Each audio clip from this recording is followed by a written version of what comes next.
भी काफ़ी देर तक वेट करते हुए, तो अभी इतनी बच्चियाँ, बस 5 बच्चे ही हैं, तो कोई बात नहीं। जो लेक्चर है हम वो रिकॉर्डिंग भी स्टार्ट कर दी है हमने, तो बाद में यही जो रिकॉर्डिंग है ये हम अपलोड कर देंगे यूट्यूब के ऊपर। ऑल्दो मैंने चेक किया है कि यूट्यूब के ऊपर भी जो स्टूडेंट्स हैं वो बिल्कुल भी उन वीडियोस लेक्चर्स को नहीं देख रहे। तो चलो खैर, मर्जी है बच्चों क्या कर सकते हैं। अच्छा अच्छा एक बात आप लोगों को बता दूं कि आप लोगों के जो पोर्टल के इश्यूज़ हैं वो आपके फाइनल एग्ज़ाम से पहले पहले रिजॉल्व कर लें, क्योंकि अभी आपका एक दोस्त है जवाद, इसका आई थिंक इसने फीस पे की हुई थी, तब भी उसका कोई पोर्टल ब्लॉक था या कोई इशू था, तो he had to come to university to get his portal unblocked.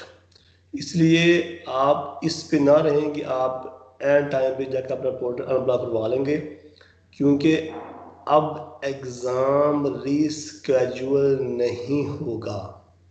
मेरी बात नोट कर लें। पहले जिस तरह होता था ना, एग्ज़ाम आप लेट से फाइनल एग्ज़ाम हो गए हैं, फिर बाद में आ जाए आपका फाइनल एग्ज़ाम दोबारा ले लिया जाएगा। अब वो प्रैक्टिस नहीं होगी। अब अगर आपने फाइनल एग्ज़ाम मिस कर दिया तो क्या होगा, आपका वो कोर्स फेल हो जाएगा। फिर आप समर में पढ़ेंगे या जब नेक्स्ट टाइम ऑफर होगा नेक्स्ट सेमेस्टर में, तब फिर पढ़ेंगे आप। इसलिए प्लीज़ आप लोग कह लें कि एंड टाइम तक ना लेके जाएं इसको, वरना फिर बच्चों आप लोगों के लिए मसला पत्र बन जाएगा ना।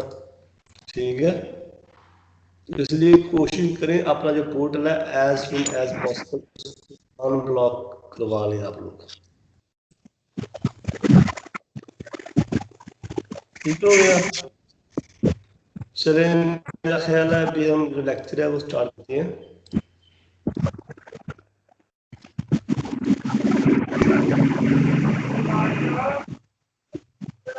अच्छा, यहाँ पे बच्चा होगा जवाद, मोहम्मद जवाद। सब बच्चों के ना माइक को म्यूट करना आपकी रिस्पॉन्सिबिलिटी है, लेकिन मेरा मत करना, मेहरबानी। ठीक है, जो भी नया स्टूडेंट आए वो कोशिश करे कि अपना माइक खुद ही म्यूट कर दे, तो उससे ये बात, उससे फिर डिस्ट्रॉशन होती है कॉल के अंदर। अब आपके जो बाकी दोस्त हैं वो फिर समझ नहीं पाएंगे लेक्चर में क्या बोल रहे हैं हम।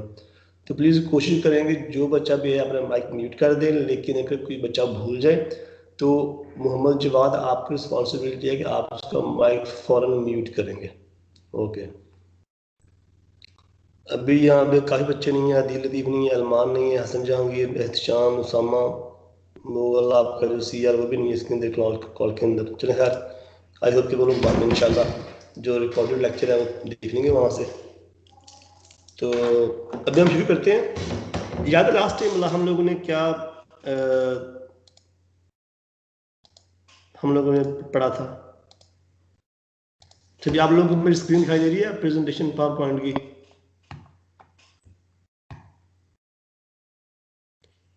आप बोले ना, लेकिन कम से कम चैट के अंदर लिख दिया करेंगे दिखाई दे रही है या फिर नहीं दिखाई दे रही ना। ओके, गुड हो गया।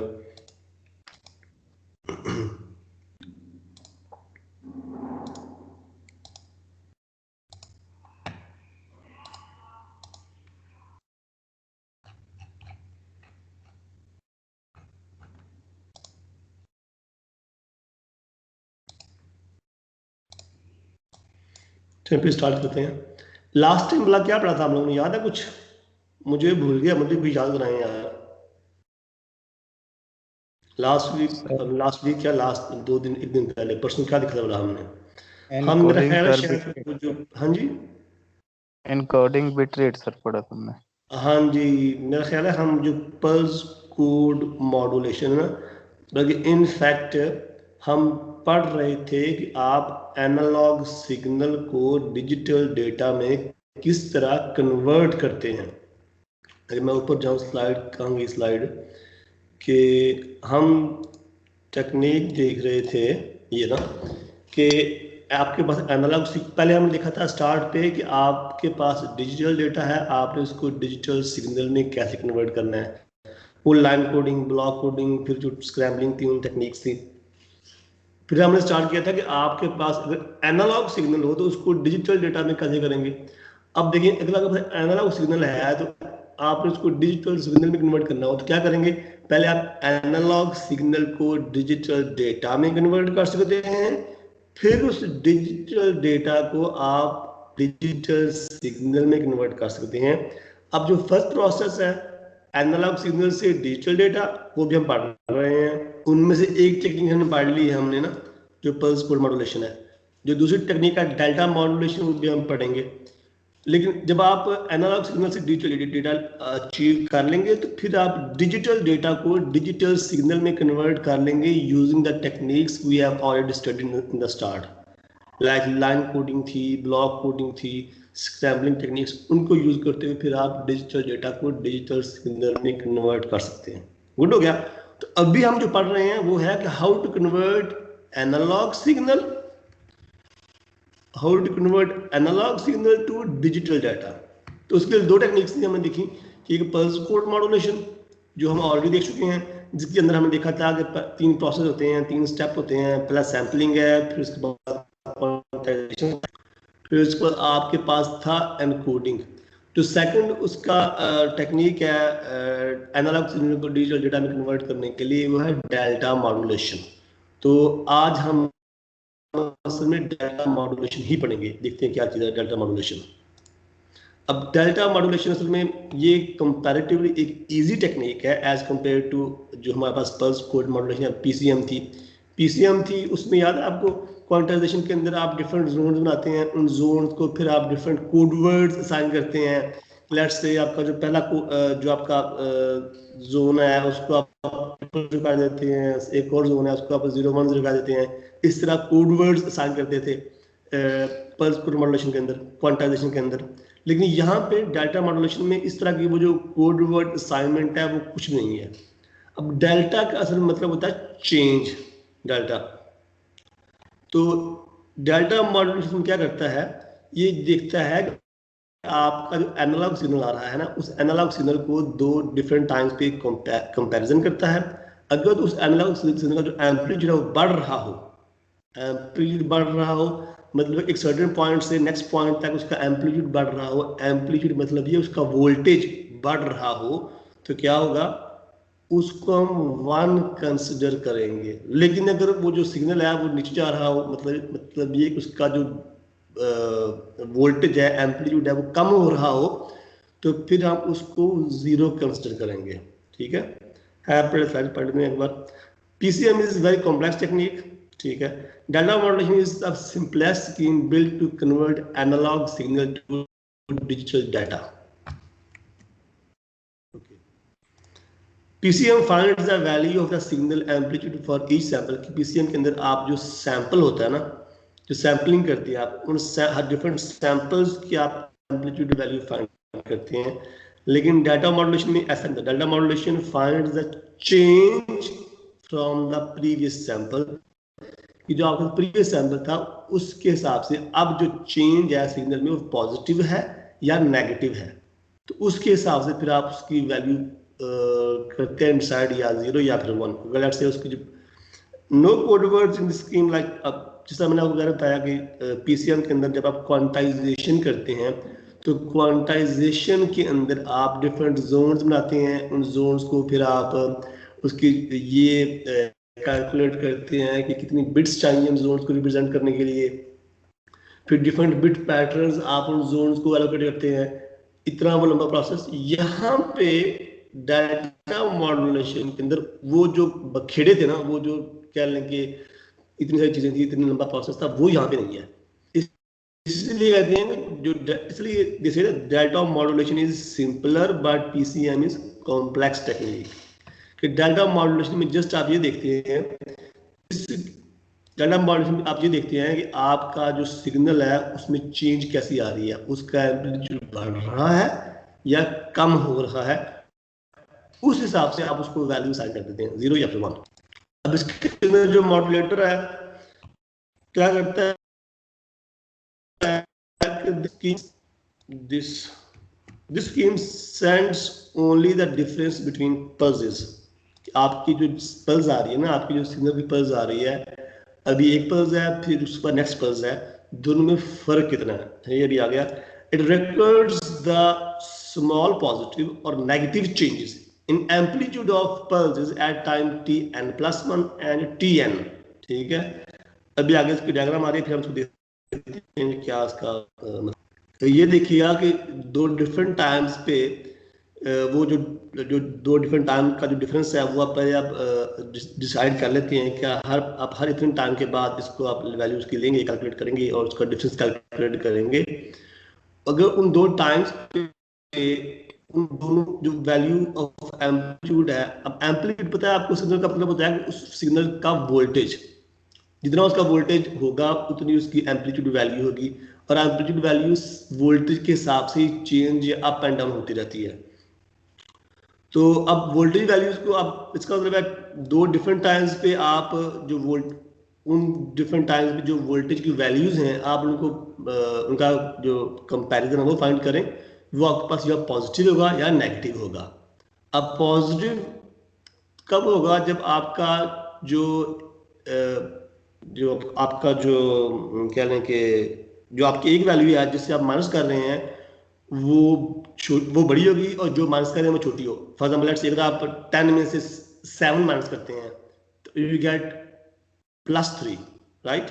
लेकिन अगर आप 7 में से 10 माइनस करें यू गेट व्हाट, -3। ठीक है, 10 में से 7 माइनस करेंगे वी गेट +3, 7 में से 10 माइनस करेंगे वी गेट नेगेटिव या -3। तो ये इस तरह है। लेट्स से आपकी दो एम्पलीट्यूड वैल्यूज 10 और 7 है तो इस तरह आपका जो डिफरेंस आएगा।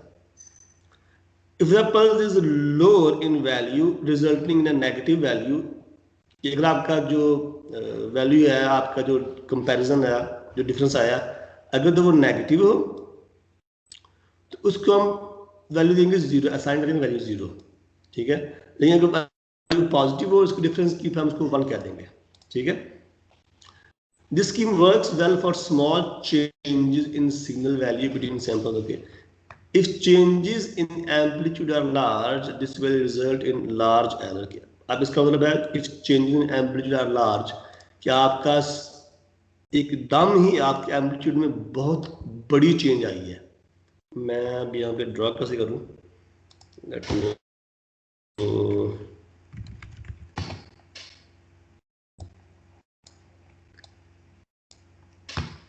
मैं जरा ना स्क्रीन चेंज करने को मेरा ख्याल है,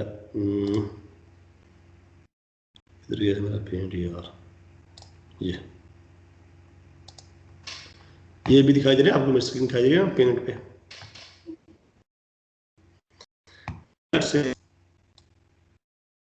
अब वो जो था ना कि आपकी अगर amplitude change in amplitude is large, आपका एकदम ही आपका सिग्नल वैल्यू ऐसे करके चेंज होती है, ऐसे से करके, ऐसे करके अब देखें अब देखें आप, अगर हम इस पॉइंट पे और इस पॉइंट पे कंपैरिजन करते हैं ना, इनका डिफरेंस कैलकुलेट करते हैं तो डिफरेंस काफ़ी ज़्यादा होगा।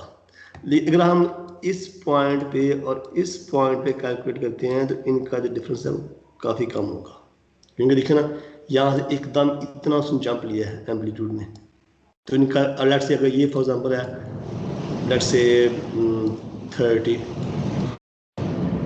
ठीक है, अब यहाँ पे इस पॉइंट पे है 5, यहाँ पे इस पॉइंट पे है लेट्स से 0 फॉर एग्जांपल।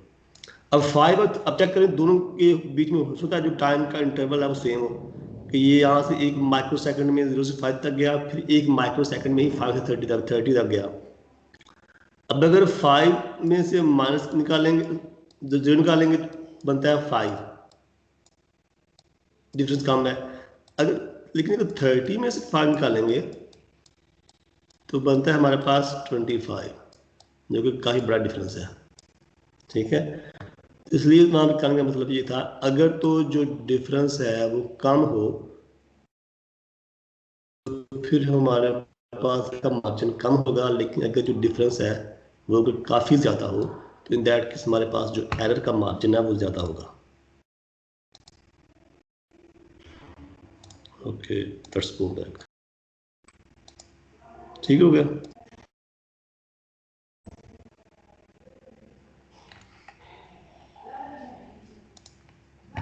चलो बेटे, यहाँ तक क्वेश्चन किसी को?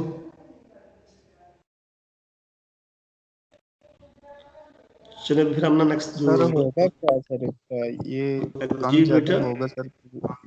सर कम ज्यादा होगा सर, फिर इसका समझ नहीं आई सर, आगे नेक्स्ट क्या होगा सर इसका? अभी ये एग्जांपल मैं अभी जो स्लाइड आपको दिखा दी स्लाइड, ये भी मैं दिखाता हूँ आपको, ठीक है? यहाँ से भी आपको समझ आ जाएगी। अब ये देखें, मैं इसको ना स्क्रीन आपको दिखाई दे रही है ना स्लाइड? ये बच्चों, आप लोगों को स्लाइड दिखाई दे रही है ना? यस सर, दिखाई दे रही है।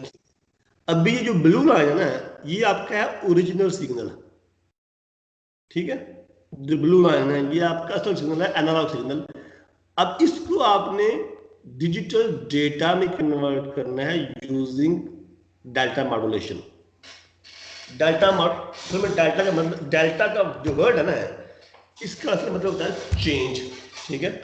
अब जो डेल्टा मॉड्यूलेशन है, इसको यूज करते हुए आपने इस जो ब्लू लाइन की एनालॉग सिग्नल है, इसको कन्वर्ट करना है आपने।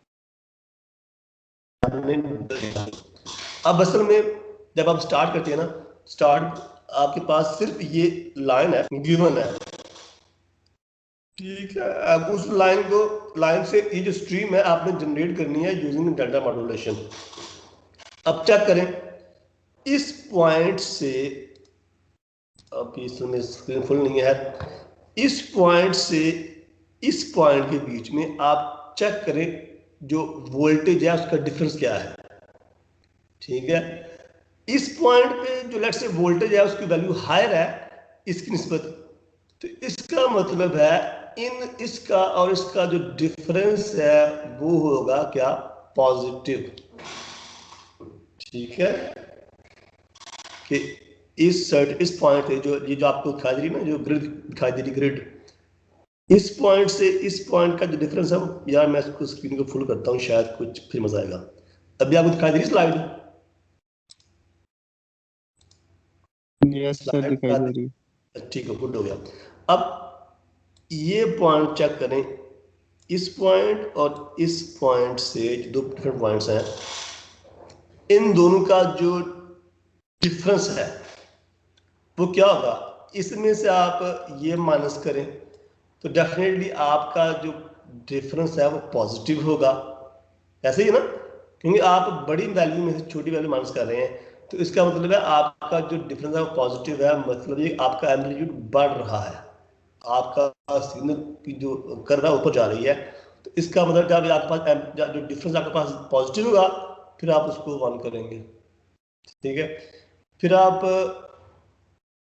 इस पॉइंट से और इस पॉइंट का आप डिफरेंस कैलकुलेट करें, अगेन पॉजिटिव है, आई मीन इसमें से आप ये निकालें, फिर बड़ी वैल्यू आप छोटी माइनस कर रहे हैं, you get positive difference, again उसको 1 कर दिया।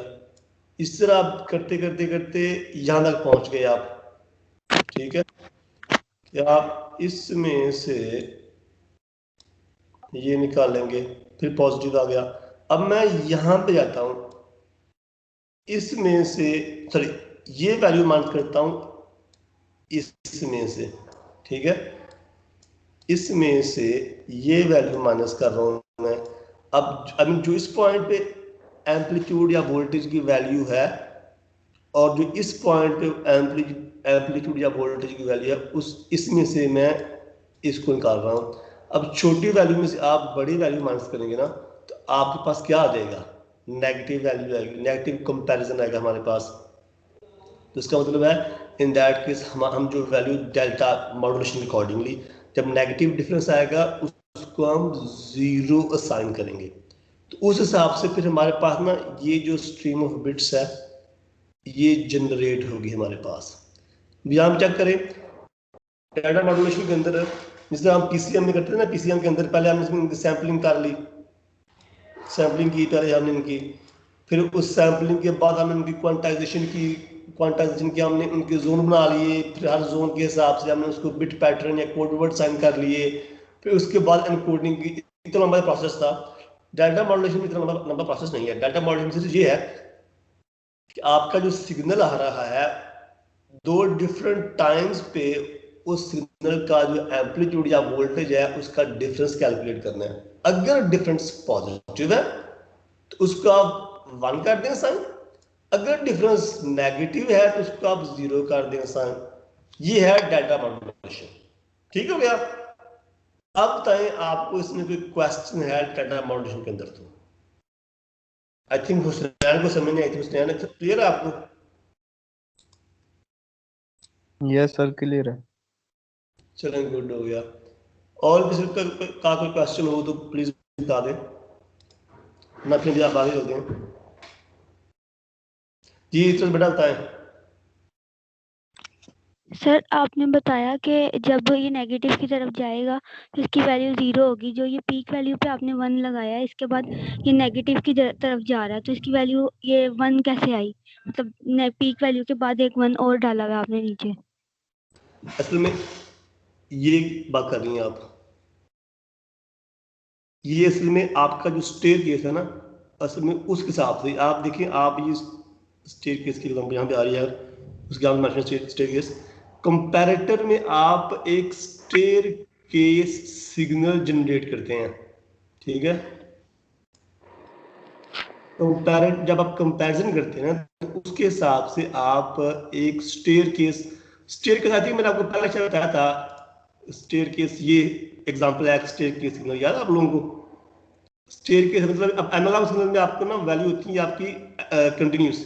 स्टेयर केस में आपकी वैल्यूज कंटिन्यूस नहीं होती, उसके अंदर आपकी डिस्क्रीट वैल्यूज होती है। आपकी जो चेंज है एकदम आ जाती है, आपकी जो एम्पलीट्यूड वैल्यू है एकदम 1 से 0 हो जाता है। ठीक हो गया। ये है स्टेयर केस सिग्नल के अंदर। अब यहाँ पे मॉड्यूलेटर के अंदर असल में आपका एनालॉग सिग्नल है, आप कंपैरिजन कैलकुलेट करते हैं, उस हिसाब से आप स्टेयर केस सिग्नल जनरेट करते हैं और उस स्टेयर केस के हिसाब से फिर असल में वैल्यू साइन करते हैं। यहाँ पे आ रहा है ना स्टेयर केस। अब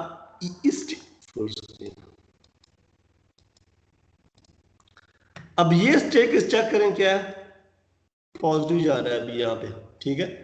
यहां तक पॉजिटिव स्टेट केस आपका कि इसमें से ये माइनस किया आपने, सॉरी इसमें से ये माइनस किया तो पॉजिटिव वैल्यू आएगी आपकी, तो फिर आपने इसको 1 कर दिया साइड। अब उसके बाद अगर आप इसमें से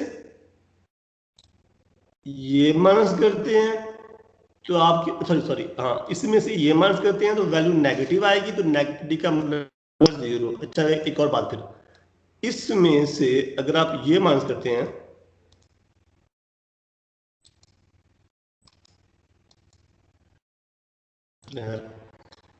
इसमें से अगर आप ये माइनस करेंगे तो वैल्यू क्या आएगी आपके पास?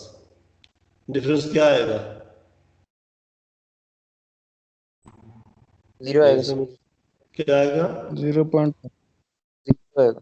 0 ही आएगा ना, क्योंकि असल में देखो यहाँ पे जो स्टेयर केस है उसका जो लेवल है बिल्कुल सेम है। ठीक है। तो इन दिस केस आपके अब जो 0 आएगा, तो जब आपकी जो एम्पलीट्यूड वैल्यू वो रिटेन कर रहा है स्टेयर केस सिग्नल के अंदर, तो उसको फिर आप 1 असाइन करेंगे। लेकिन जब आप आगे जाते हैं इसमें से ये निकालते हैं तो अब छोटी वैल्यू में से आप बड़ी वैल्यू माइनस कर रहे हैं, तो इसका मतलब फिर नेगेटिव आ जाएगा। फिर नेगेटिव आया तो फिर आप उसको 0 कर देंगे साइन। अब यहां पे एक और चीज नोट करें, यहां पे जब 0 वैल्यू आई हमने उसको 1 किया साइन, यहां पे जब 0 वैल्यू आई हम क्या साइन कर रहे हैं उसको 0। अब यहां से देखेंगे जब आपके पास ये डिफरेंस 0 आया था ना, तब ट्रेंड में आपके पास इंक्रीमेंट हो रहा था। जब यहां पे आपके पास 0 आया सेम, तो ट्रेंड में आपके पास डिक्रीमेंट हो रहा था। इसलिए यहां पे आप इसको 1 साइन, यहां पे आप इसको 0 साइन करेंगे। यहां पे आपने इसको 1 साइन कर दिया क्योंकि पीछे से आपके पास जो वैल्यू है वो आपके पास आ रही थी। ठीक हो गया। अब याद क्वेश्चन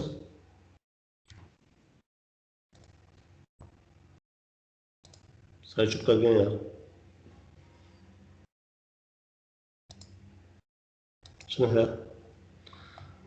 मॉड्यूलेटर क्या करता है, आपका एनालॉग सिग्नल है उसको पहले वो कंपैरिजन उनका कैलकुलेट करता है, कंपैरिजन के हिसाब से वो उनका स्टेयर केस सिग्नल बना लेगा, फिर उस स्टेयर केस के हिसाब से उनको जो वैल्यू है डिजिटल डेटा की है वो साइन कर देगा।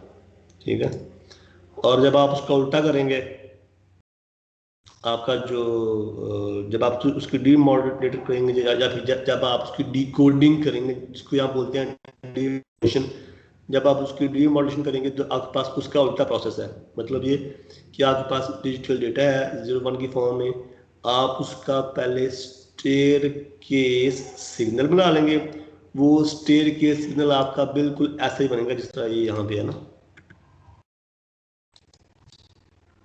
तो ये ना वो सीडी बनी है आपके पास, सीडी डीमॉड्यूलेशन में आप उसका स्टेयर केस बनाएंगे सिग्नल इस तरह करके। ठीक है, अब उस स्टेयर केस सिग्नल को जब आपके पास ये सीडी बन जाएगी इस तरह की, उसको आप एक लो पास फिल्टर से पास करेंगे, तो फिर आपके पास वो जो लो पास फिल्टर है वो स्टेयर के उसको सीधा कर देगा, ऐसे करके उसका जो सिग्नल है वो बना देगा। अब यहाँ पे एक चीज नोट करें, अब जिस तरह मैंने वो पेन में ड्रॉ किया था, अगर आपकी एम्पलीट्यूड की वैल्यू एकदम ही बहुत ज्यादा बढ़ जाती है, एक मिनट होल्ड कीजिएगा प्लीज।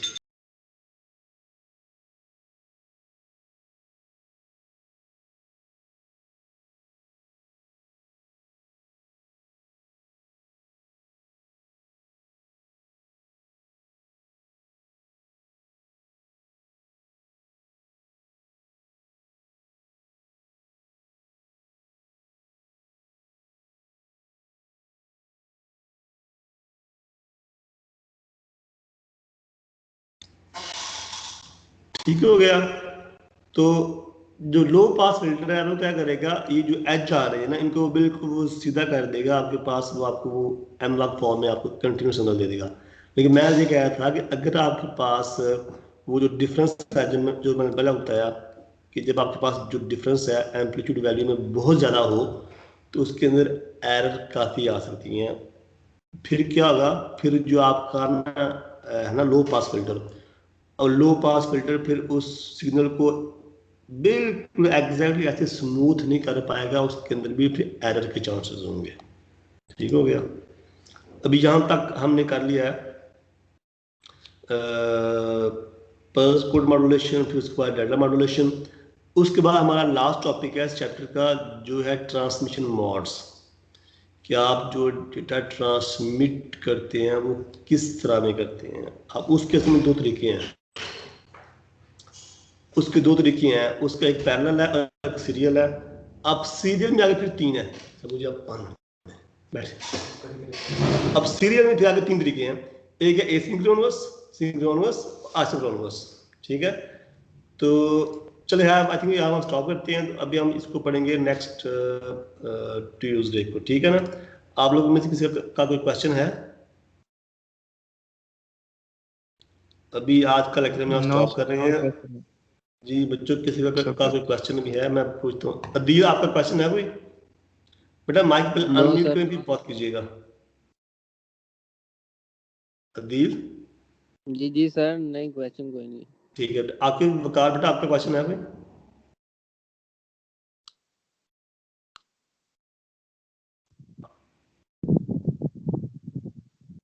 जी आपके वकार फहद अली आपका क्वेश्चन है कोई? नहीं सर, नो सर। ठीक है, हुसैन आपका क्वेश्चन है अभी? नो सर, कोई क्वेश्चन नहीं है। Thank you. नो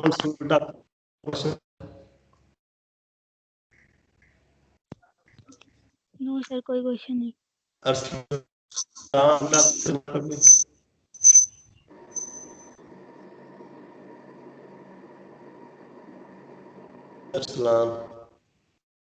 सर कोई क्वेश्चन नहीं। जवाब का क्वेश्चन है आपका कोई? नहीं सर, कोई क्वेश्चन नहीं। ओके बेटा, उसामा बिन हफीज।